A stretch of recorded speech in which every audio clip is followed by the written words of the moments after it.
আমি রওনা দিয়েছি নামাজের পরপরই, আজকে জুম্মার দিন নামাজের পরপরই রওনা দিয়েছি। কারণ হচ্ছে এই সময়টা রাস্তাঘাটে একটু জ্যাম ট্যাম কম থাকে। তো এই জায়গাগুলোতে অনেক অন্য সময় মানে এই অটোর জন্য মানে যাওয়াই যেত না, তো এখন তুলনামূলকভাবে অনেকটা কম।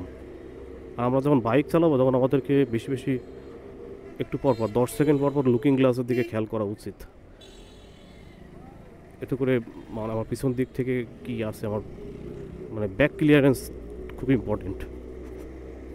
সামনে তো অবশ্যই দেখতে হবে, কিন্তু আমার পিছে কি আছে সেটাও দেখা খুবই ইম্পর্টেন্ট। বাংলাদেশে হোন্ডা বাইকের দামটা তুলনামূলকভাবে কম, হোন্ডা কোম্পানির বাইকগুলোর। কারণ এখানে ম্যানুফ্যাকচার হয়, তো বাংলাদেশেই ম্যানুফ্যাকচার হয় মুন্সিগঞ্জে, যার কারণে তুলনামূলকভাবে অন্যান্য বাইকের চাইতে দামটা কম। কিন্তু আমি মনে করি যেটার আরও দাম কমানো উচিত। কারণ আপনি দেখেন একটা জিনিস, যেমন ইন্ডিয়াতে হোন্ডা বাইক ম্যানুফ্যাকচার হয়, ওখানে দাম এই হর্নেট 2.0 এর কথাই ধরেন, বাংলাদেশি টাকা প্রায় 2 লাখ টাকা। কিন্তু ইন্ডিয়াতে 2 লাখ টাকা বাংলাদেশি টাকায়, কিন্তু বাংলাদেশে সেটা হয়ে যায় প্রায় 3 লাখের কাছাকাছি। তো এই হিসেবে আমি মনে করি বাংলাদেশি ম্যানুফ্যাকচার হচ্ছে, তারপরেও এটার দাম অনেক বেশি। ইয়ামাহার কথা আর কী বা বলবো,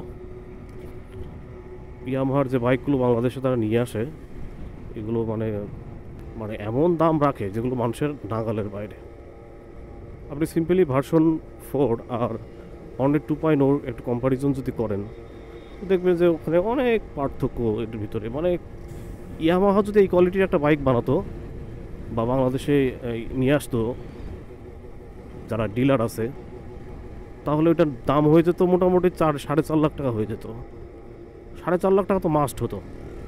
কারণ হর্নেট 2.0 আর হচ্ছে এদিকে আমি যে MT-15 আছে না ইয়ামাহার, ওইটার সাথে তুলনা করি, তো হর্নেট 2.0 ওটা এগিয়ে থাকবে।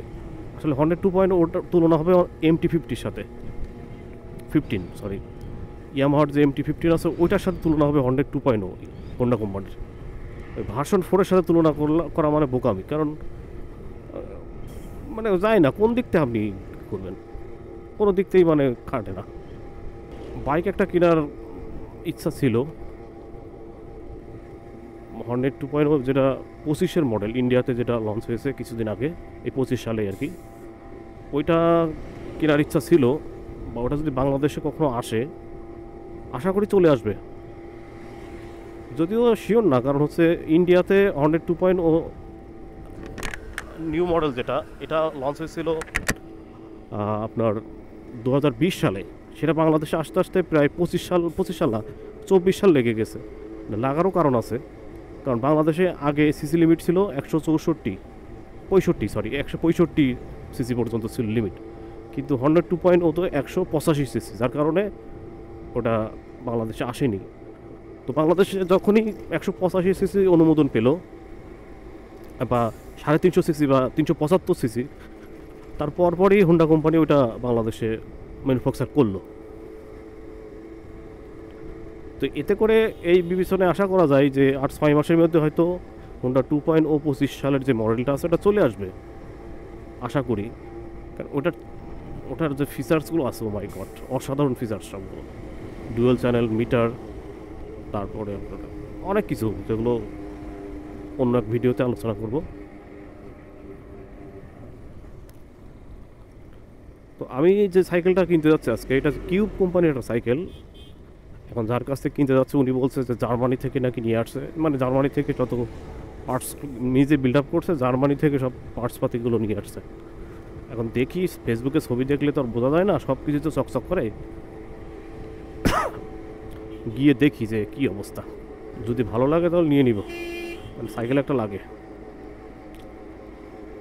ওই যেটা বলতে চাচ্ছিলাম যে আমি 2015 সাল 16 সাল এই সময়টা, 17 সাল এই সময়টা প্রচুর সাইকেল চালিয়েছি। মানে মানে ছোটোখাটো ট্যুর না, আমি চট্টগ্রাম থেকে যশোর চলে আসছি একবার, চট্টগ্রাম থেকে ঢাকায় আসছি কয়েকবার, কুমিল্লায় আসছি চট্টগ্রাম থেকে, এবং ওইদিকে যে রাঙামাটি, খাগড়াছড়ি, বান্দরবনে যে জেলাগুলো আছে ওগুলো সাইকেলে করে ঘুরছে। মানে এই লেভেলের সাইকেল চালাতাম এক সময়, সেই নেশাটা আমার এখনও আছে। কিন্তু জবের কারণে হয়তো বা সেই সুযোগটা আর হয়ে ওঠে না, আর জব পারপাসে বাইক চালানো লাগে। আমি ইচ্ছা করলে এটা ওভারটেক করে যেতে পারি, এই কি বলবো এটাকে, ট্রাকটা, কিন্তু করছি না কারণ দরকার নাই তো এত তাড়াহুড়ো করার। আমার বাইক 40 আছে, এই রোডে 40-ই এনাফ, বেশি দ্রুত যাওয়ার দরকার নেই, রিল্যাক্সে যায়। এত জীবনে সময়ের চাইতে জীবনের মূল্য অনেক বেশি। আমি কিন্তু আমার লুকিং গ্লাস খেয়াল করছি, আমার লুকিং পিছনে কী আছে, এটা পিক আপ আসতেছে, এবং আমি এমন একটা পজিশনে এখানে আছি যে যে যে ট্রাক চালক আছে আমার সামনে, যে ট্রাকটা আছে ওর ড্রাইভার আমাকে দেখতে পাচ্ছে লুকিং গ্লাসে। কখনো কোনো সময় এই মাঝখান সোজা থাকবেন না, এই যে এই মাঝখান সোজা কখনো থাকবেন না, এতে করে আপনার সামনে যে ভেহিকলসটা থাকবে ওটার ড্রাইভার আপনাকে দেখতে পারবে না, বিশেষ করে বড় ভেহিকলসগুলো।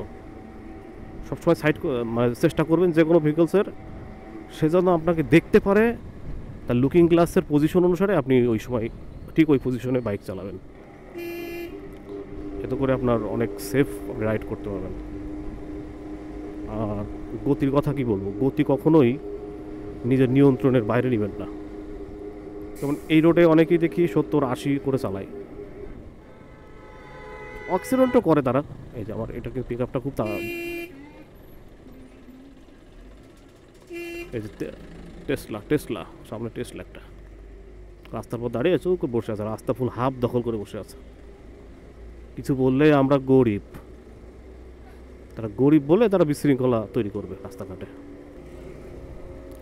অনেক দিন পরে ভিডিওটা বানালাম, আসলে আলসামির কারণে হয় না, আসলে ভিডিও বানানো উচিত অনেকগুলো করে, মানে প্রতি সপ্তাহে অ্যাটলিস্ট একটা করে ভিডিও আপলোড দিব এবার থেকে ভাবছি, কমিটেড।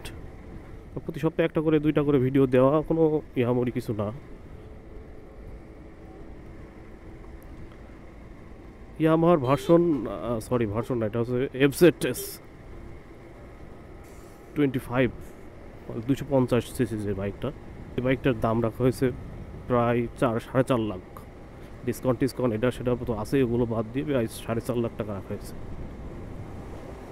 মানে কোন বিবেচনায় এটা 4.5 লাখ টাকা হবে, কোন বিবেচনায়? এক বিবেচনায় হয়, যেমন আমি একবার একটা সেকেন্ড হ্যান্ড বাইক দেখার জন্য এক জায়গায় গিয়েছি, সেই লোক আমাকে মানে ফ্রেশ বাইক, নতুন একদম নতুন, ফ্রেশ ফ্রেশ ফ্রেশ ফ্রেশ করতে করতে মানে মুখে ফেনা তুলে দিয়েছে। গিয়ে দেখে বাইকে কত জায়গায় কত দাগ দুগ কত কিছু, বা অতটা ফ্রেশ যে বকতেছে বক বক করে, অতটা ফ্রেশ না, কিন্তু ওর কথা শুনলে বোঝা যাচ্ছে যে বিশাল ফ্রেশ মনে হচ্ছে যেন, মাই গড। তো আমার অবস্থা হয়েছে এরকম, কমফোর্ট এই সেই এত কিছু, মানে গুণগান করতে করতে শেষ, কিন্তু আসলেই তার দামটা যে অনেক, সেটা যে একদম নাগালের বাইরে একটা দাম, মানে ভাবাই যায় না, সেটার ওপর ফোকাস দেয়।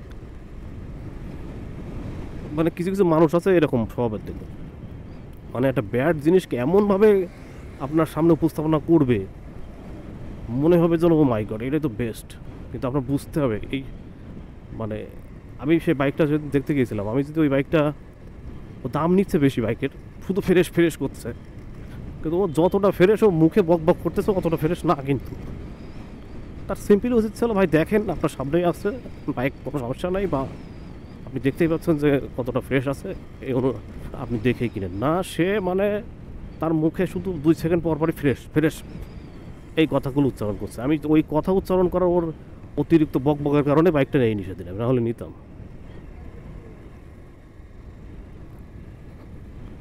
কোনো কিছু বেচতে গেলে বা কিনতে গেলে ওই বেশি বক বক করা যাবে না, যে জিনিসটা আছে ওই জিনিসটার আলোকে কথা বলতে হবে এবং গুছাই কথা বলতে হবে।